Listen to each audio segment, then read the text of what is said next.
O Legado de Pitágoras. Versão brasileira, Som de Veracruz Studios. Distribuição Sinapse. Larsa, uma cidade ao sul do Iraque, um dia foi um lar de civilização mesopotâmica em desenvolvimento. Em 1923, vários tabletes de argila datados da era babilônica foram encontrados aqui. Um dos tabletes de argila incluía uma série de números misteriosos. Pitágoras e outros.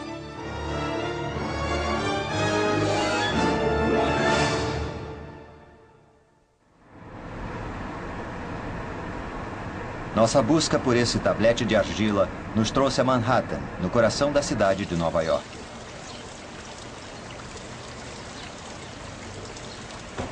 A Universidade de Colômbia é uma instituição com séculos de existência e com longa tradição intelectual. A universidade é particularmente orgulhosa de sua biblioteca, que consiste em mais de 6 milhões de livros. Muitos materiais raros contendo informações valiosas são guardados aqui. O que nos trouxe aqui foi um registro feito pelos babilônios sobre matemática.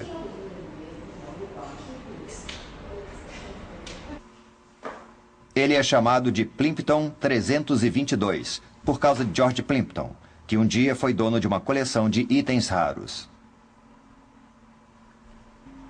Raramente o público pode ver, mas foi aberta uma exceção para nós.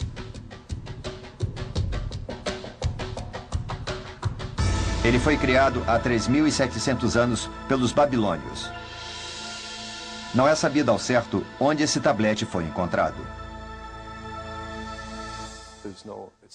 Não se sabe de onde ele veio.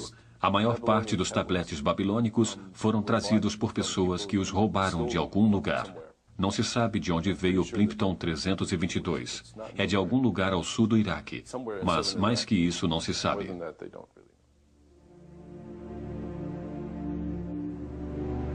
Estudiosos acreditam que esses tabletes do tamanho da palma da mão foram um dia partes de um tablete maior que foi quebrado.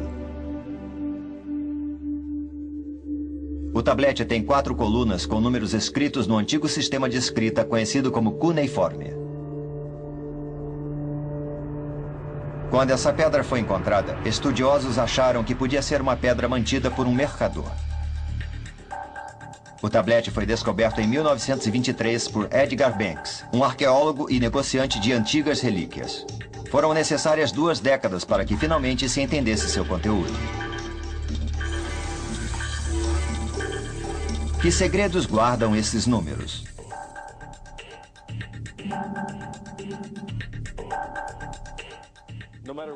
Não importa qual o seu significado, não importa qual o seu propósito exato. O que ele mostra é que os babilônios tinham técnicas de cálculo sofisticadas, das quais não temos nenhum entendimento real.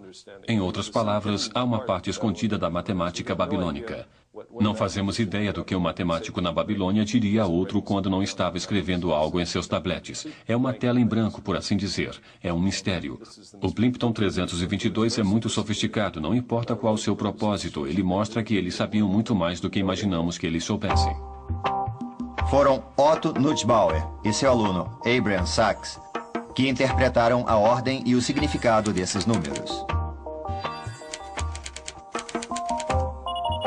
Eles descobriram que quando elevam 169 e 119 ao quadrado, respectivamente, eles formam a base e a hipotenusa de um triângulo reto. Os outros números também seguem a mesma regra.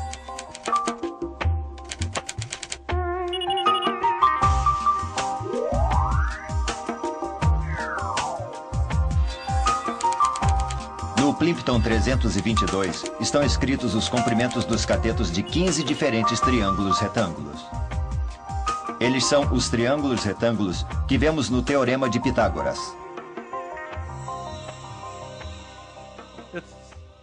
Esse tablete tem muitos exemplos, mas aqueles triângulos têm lados de números inteiros, como 3, 4, 5, ou 5, 12, 13, mas o Teorema de Pitágoras é bem mais generalizado. Os triângulos não têm só lados de números inteiros, eles podem ter segmentos de comprimentos variados. E os tabletes não contêm nenhum exemplo com lados de números não inteiros. O quadrado da hipotenusa de um triângulo retângulo é igual à soma dos quadrados dos catetos. Esse é o bem conhecido Teorema de Pitágoras. É bem surpreendente. 1 milênio antes de Pitágoras ter nascido, os babilônios de 3.700 anos antes entenderam esse importante conceito matemático. Por que então nos referimos a ele como Teorema de Pitágoras? Ninguém sabe quem provou o teorema primeiro. Geralmente se considera que Pitágoras fez a primeira prova, apesar de não haver como confirmarmos isso. Mas se tornou uma tradição chamar de Teorema de Pitágoras. Ninguém mais pode reivindicar a prova, apesar do teorema ser conhecido, em casos especiais, em muitas civilizações além da grega. Ele era conhecido na Babilônia, na Índia e na China. E todas essas civilizações tiveram suas próprias provas. Algumas delas podem ter precedido a de Pitágoras, mas ninguém sabe ao certo. O filósofo e matemático grego Pitágoras foi um homem famoso há 2.600 anos. Ele acreditava que tudo era composto por números. Ele passou 20 anos no Egito pesquisando essa ideia através dos estudos de geometria e de astronomia. Depois de voltar à Grécia, ele ensinou aritmética, geometria, música e astronomia, entre outras matérias. A sociedade pitagórica acreditava que um novo teorema como esse, capaz de desvendar propriedades ocultas da natureza, fosse uma revelação divina. Pitágoras tentou entender a harmonia de seu mundo através da matemática. Aqueles que entravam para o círculo fechado da sociedade pitagórica viviam juntos em sua escola, não tendo posses pessoais. Eles viviam uma vida simples, prestando atenção somente aos estudos. O ensinamento de Pitágoras era envolto em um véu de mistério, conhecido apenas por lendas. Eles viviam em uma comunidade. Muitos descobriram novos conhecimentos, apresentando-os em nome de Pitágoras. Eles só se interessavam em buscar a verdade. Para eles, a matemática era como uma religião que esclarecia a mente.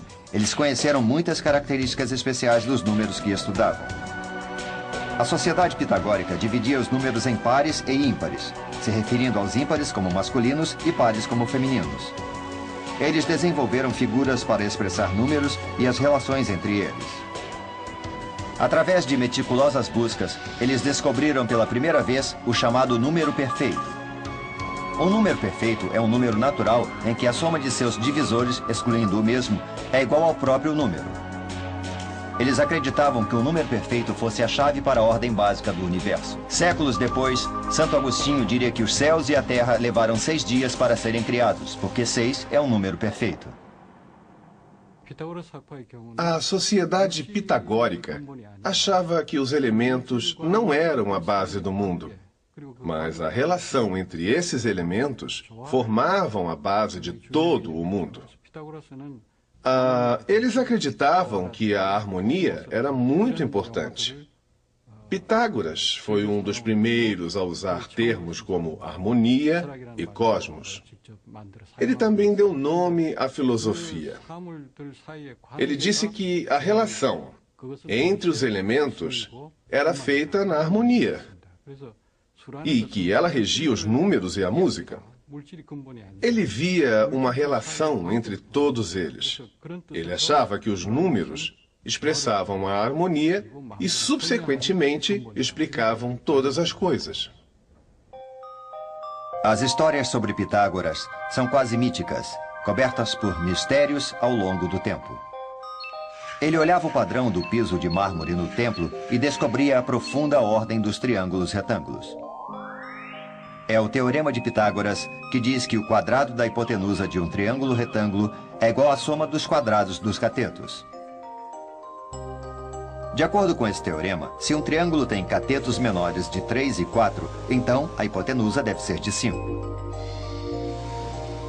Os 3 números naturais que formam um triângulo retângulo são agora chamados de trio pitagórico.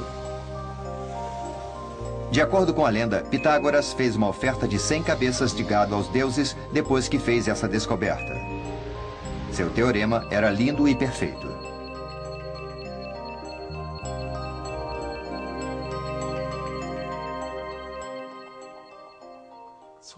Por causa de Pitágoras, acreditamos que a matemática ocidental começou na Grécia.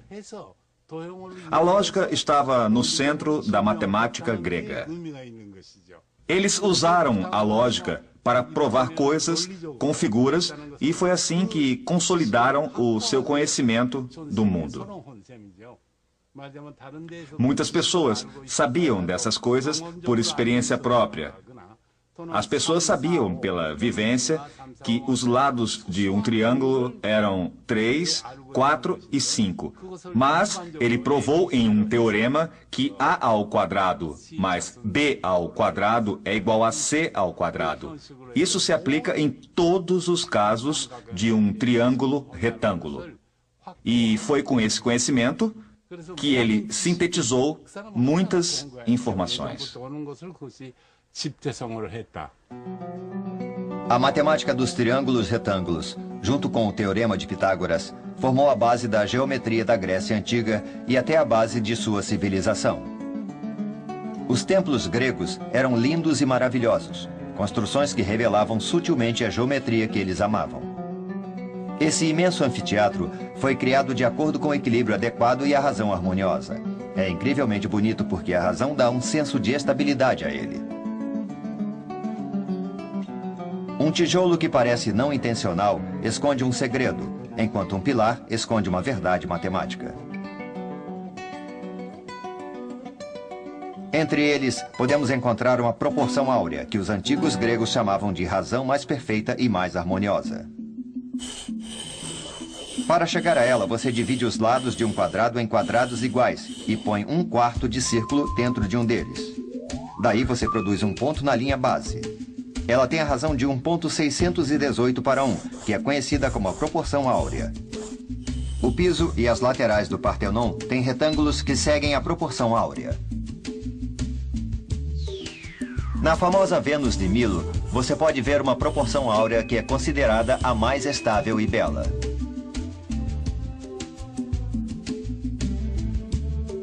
A Sociedade Pitagórica encontrou essa proporção áurea em seu próprio símbolo, o pentagrama. As linhas diagonais de um pentágono formam uma estrela com outro pentágono dentro dela.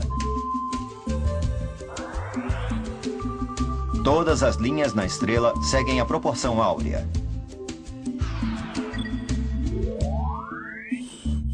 O pentagrama da Sociedade Pitagórica era considerado a figura mais bonita que existia.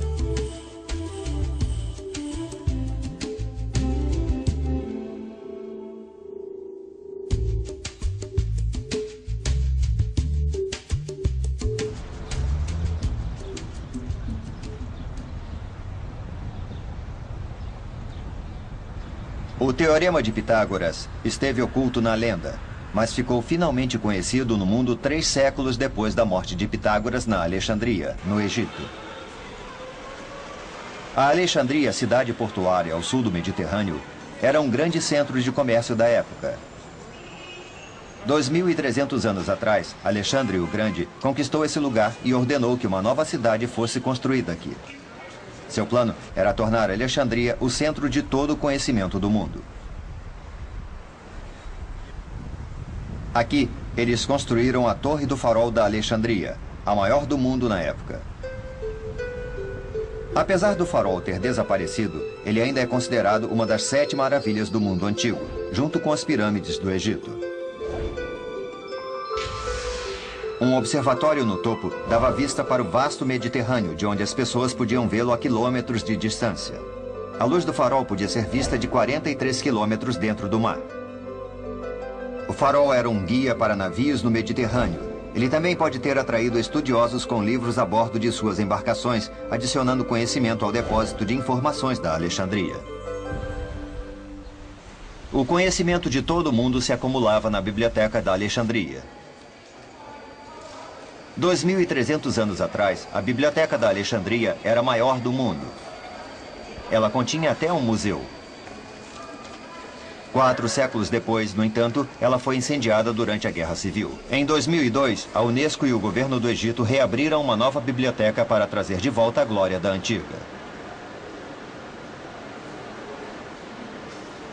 2.300 anos atrás, o conhecimento de países que faziam comércio no mar Mediterrâneo era reunido aqui na Biblioteca da Alexandria, permitindo a integração do conhecimento grego da matemática, da ciência e da filosofia.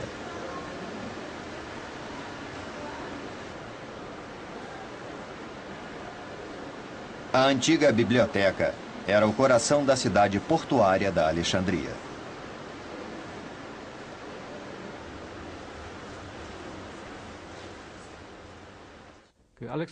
Alexandre morreu jovem e a dinastia ptolomaica começou a comandar o Egito. Esses governantes macedônios do Egito ordenaram a reunião de toda a preciosa informação do mundo para ser guardada na biblioteca da Alexandria. Eles coletavam livros preciosos dos navios que chegavam ao porto, junto com os livros de Atenas, do mundo árabe e do resto do Egito. Eles buscavam manter os originais e devolviam cópias aos donos. Em alguns casos, simplesmente compravam os livros, mas em outras vezes eram tirados à força.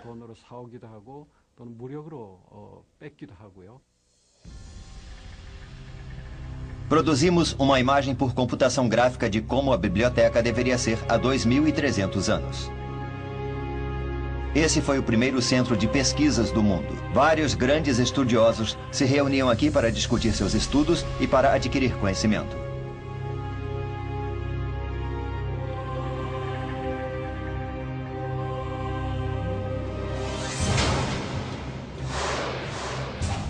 Nos depósitos, rolos de papiros egípcios eram mantidos. Na época, dizem que havia entre 200 e 500 mil rolos de papiro mantidos lá. Em tal escala, podia ser verdade que todo o conhecimento do mundo na época estivesse guardado lá. Um dos estudiosos renomados que vinha aqui era Euclides, uma figura importante no desenvolvimento da geometria.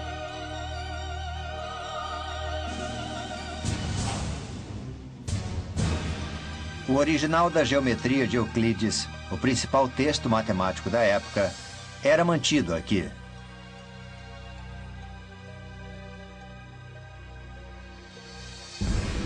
Durante algum tempo, esse foi o segundo livro mais lido depois da Bíblia. Euclides tinha conseguido com esse livro uma síntese de todo o conhecimento matemático dos antigos gregos.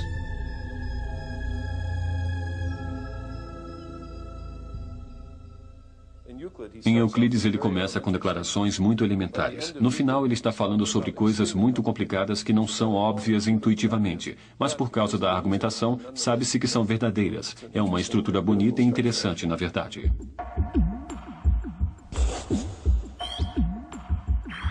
A primeira demonstração usando figuras na geometria de Euclides é o Teorema de Pitágoras, usando um esquadro de carpintaria.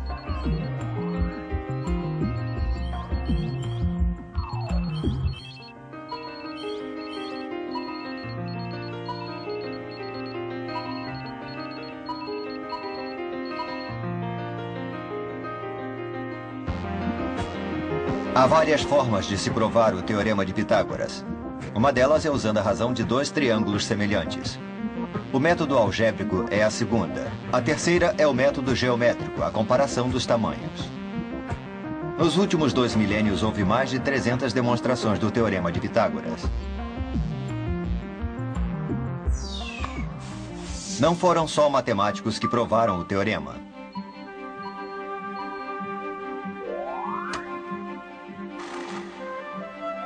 Em 1837, um corretor da bolsa londrino chamado Henry Perigal provou o teorema com o ótimo método de cortar e reposicionar. James Garfield, o 20º presidente dos Estados Unidos, também fez uma prova.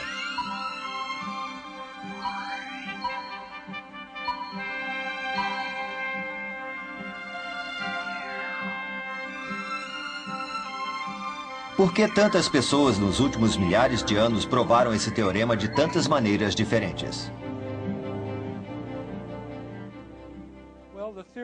O teorema é bem fácil de se expor, e seu resultado é surpreendente.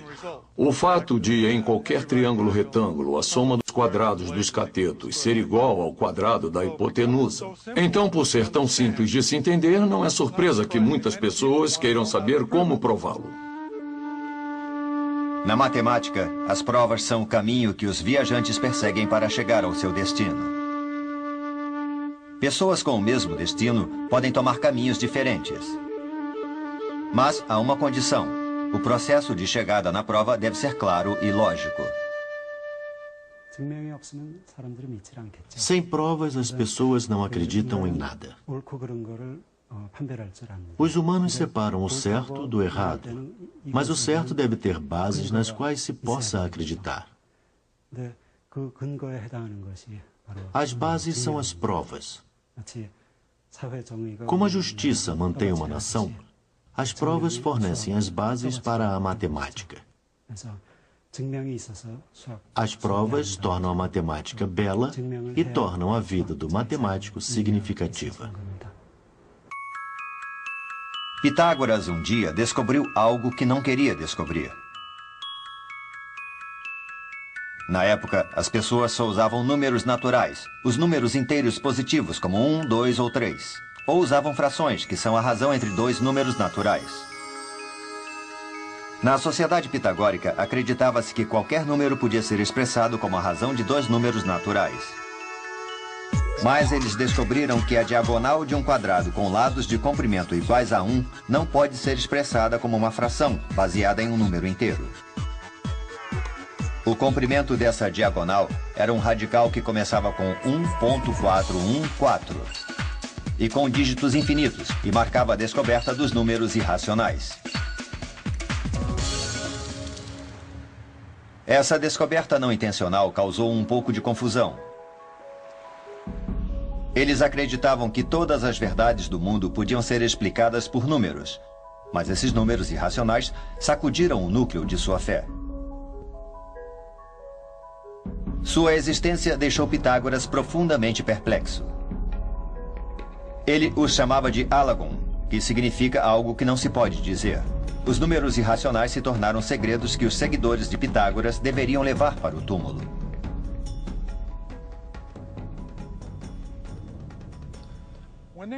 Quando descobriram que a diagonal de um quadrado unitário, de 1 por 1, não era a razão de dois números inteiros, eles ficaram chocados e não queriam destruir sua teoria de que tudo dependia de números inteiros. Então, esse deve ter sido um motivo deles terem mantido isso em segredo, mas eles mantinham a maior parte de seus resultados em segredo. Nunca anotavam nada, nem mesmo quando faziam descobertas. Eles comunicavam tudo oralmente. Não há registro escrito de nada que a escola pitagórica tenha feito.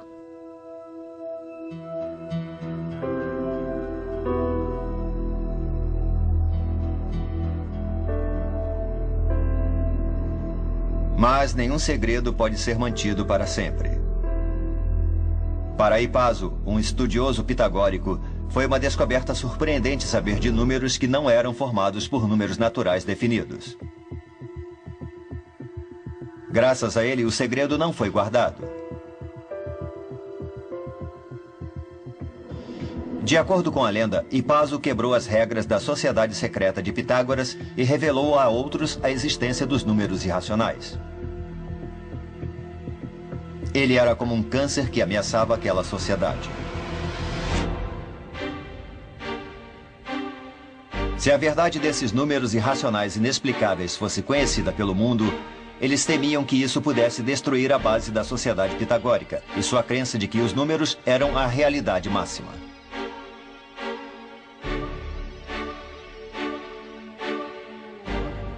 Os confusos alunos de Pitágoras finalmente chegaram a uma decisão difícil.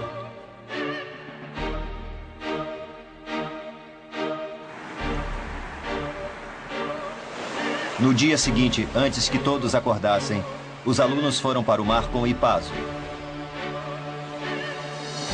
A sociedade descobriu os números irracionais, mas manteve o conceito em segredo. Esses não eram meros números, mas um novo e infinito mundo matemático que ameaçava seu mundo. e Paso foi sacrificado no mar Mediterrâneo.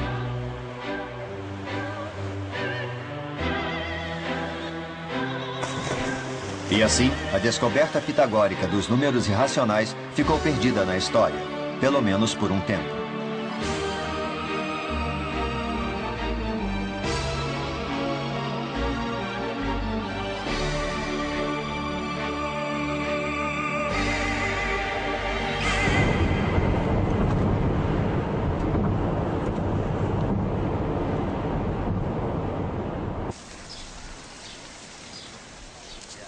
Há quanto tempo as pessoas souberam da existência dos números irracionais que não podiam ser expressados por números naturais?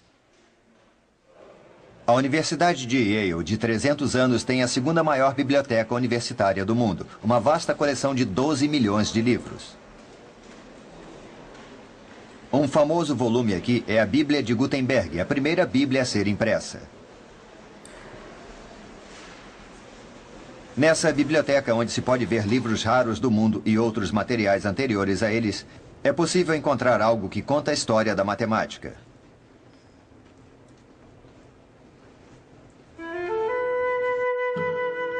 Esse é um tablete de argila da Babilônia, chamado de YBC 7289.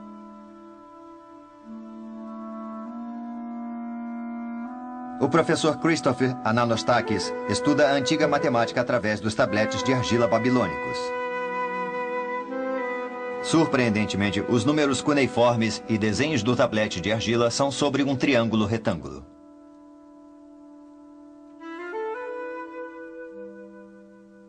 É bastante interessante porque, afinal, o Teorema de Pitágoras era conhecido 1000 anos antes de Pitágoras.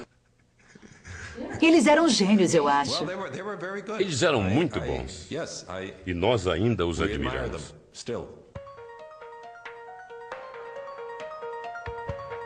Há 3.700 anos, os babilônios não usavam um sistema decimal baseado no 10, mas um sistema sexagesimal, baseado no 60. Se você decifrar os números desse tablete, vai ver 1, 24, 51 e 10.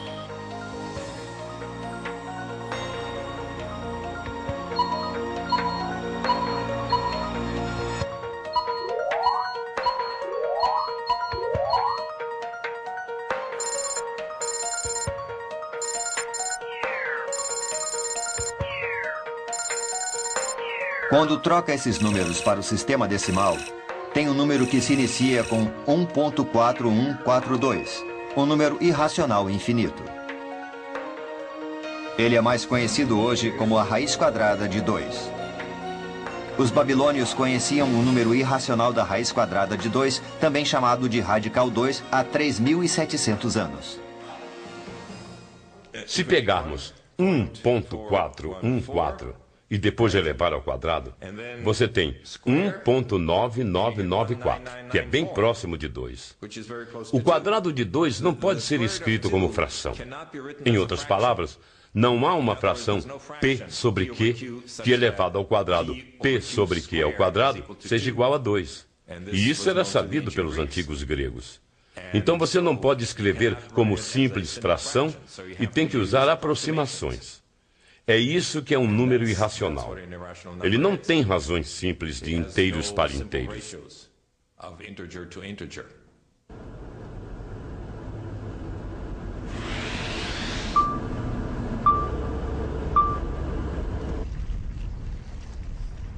O desafio humano de buscar o final dos números irracionais infinitamente longos começou tempos atrás. Essa é a ilha italiana da Sicília, no meio do mar Mediterrâneo. Siracusa é um ponto turístico popular localizado ao leste da Sicília. Ela foi lar do histórico matemático Arquimedes, famoso por correr nu pela cidade depois de descobrir o bastante conhecido princípio de Arquimedes, enquanto estava em sua banheira. Em 1965, a construção de um hotel no centro da cidade atraiu a atenção do povo de Siracusa. Na época, uma tumba foi encontrada. Pensam ser a tumba de Arquimedes. O terreno da tumba ainda está bem preservado na frente do hotel. A busca por objetos deixados para trás por Arquimedes há 2.200 anos ainda continua.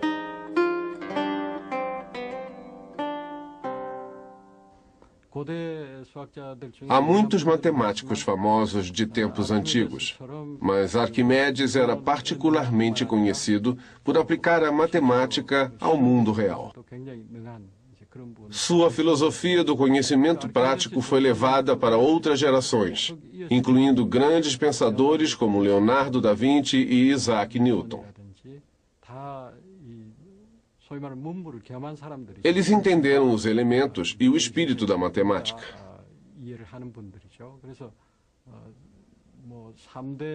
Quando alguém pensa em quais foram os maiores matemáticos de todos os tempos, Arquimedes sempre entra na lista. Uma escola em Siracusa tem uma estátua de Arquimedes.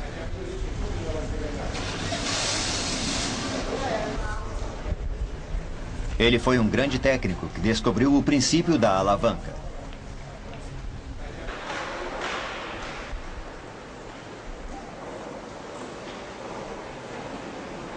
Ele foi inventor de uma bomba chamada de parafuso de Arquimedes e também da catapulta.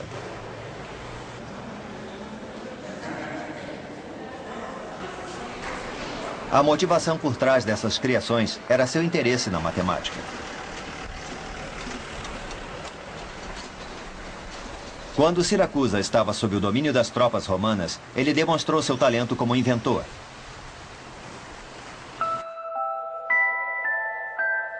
Até sua morte, Arquimedes se dedicou à geometria, esperando descobrir toda a verdade escondida nos círculos e nas esferas.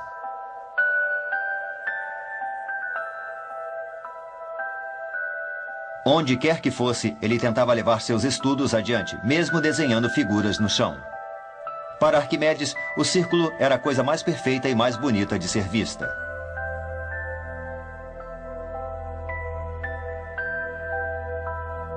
Achava-se que as características da esfera, pensadas como um círculo tridimensional, trariam um entendimento total do Sol e da Lua. Para Arquimedes, o círculo e a esfera eram as chaves que escondiam um mundo de mistério.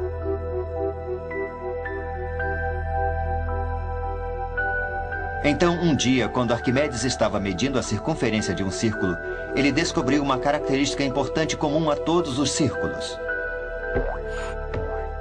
A circunferência de círculos era um pouco mais do que 3 vezes o comprimento de um diâmetro.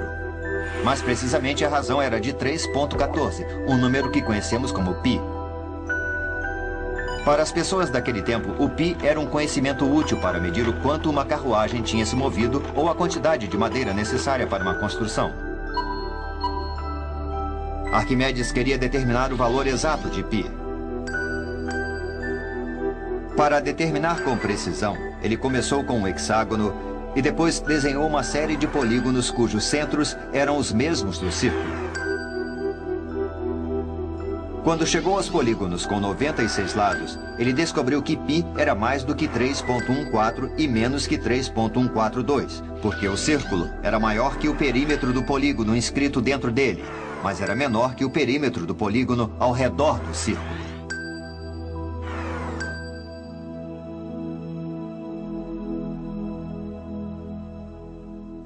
As pessoas pensavam nesse número há muito tempo. Essa razão é um pouco mais que 3.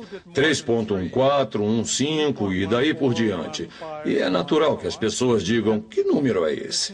Os pitagóricos queriam saber, esse é um número racional? Não é um número racional, mas não é fácil provar que não é um número racional. Arquimedes realmente deu uma contribuição muito importante para a matemática quando mostrou que esse número π também ocorre quando você calcula a área de um disco circular.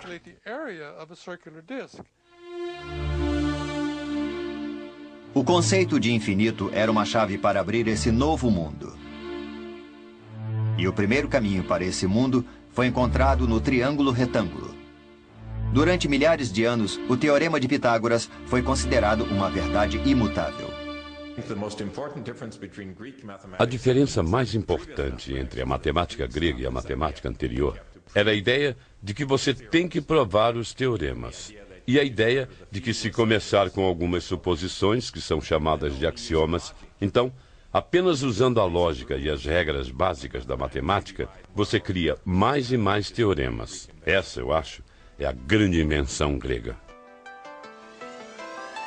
O Teorema de Pitágoras, uma característica fundamental dos triângulos retângulos, se tornou base para a medição. Através de um processo chamado de triangulação, que usa razões de triângulos semelhantes, pode-se medir as alturas de montanhas ou navios.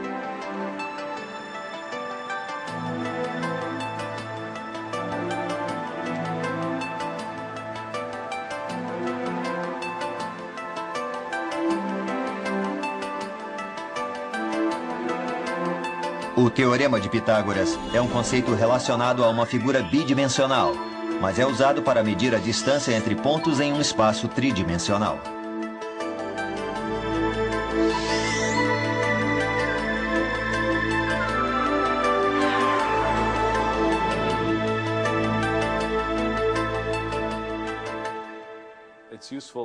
É útil na matemática moderna.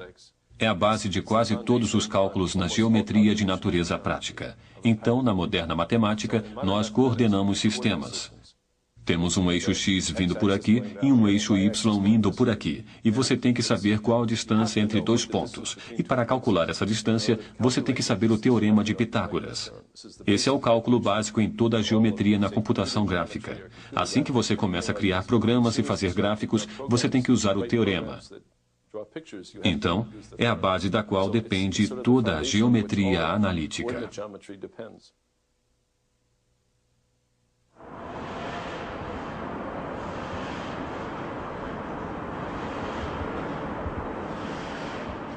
Então, esse Teorema de Pitágoras é o verdadeiro em todos os casos e espaços? Deixamos a sala de aula e trouxemos o triângulo para um grande espaço do mundo real para demonstrar sua exatidão. Usando satélites e outros equipamentos modernos, temos pontos precisos para um triângulo retângulo gigante, começando em um estádio de beisebol na capital da Coreia do Sul, Seul. Outro ponto foi um local no porto de Muko, na mesma latitude de Seul. O terceiro e último ponto foi uma praia ao longo do rio Kumgang, que fica na mesma longitude de Seul.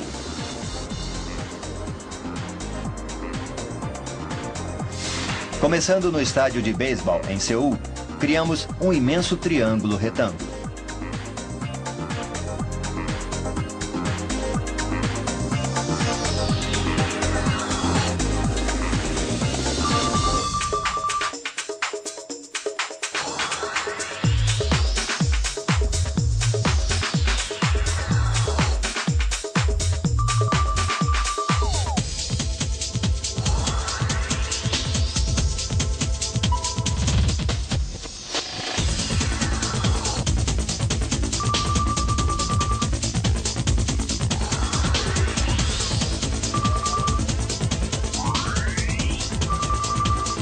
Os comprimentos dos três lados desse triângulo foram calculados usando o Teorema de Pitágoras.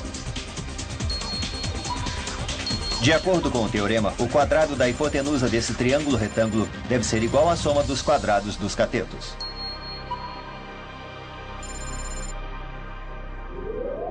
Mas acabamos tendo um resultado diferente. Nosso triângulo retângulo gigantesco não seguiu o que o Teorema de Pitágoras previu. Isso significa que o Teorema de Pitágoras está errado? Os resultados nos deixam procurando por respostas.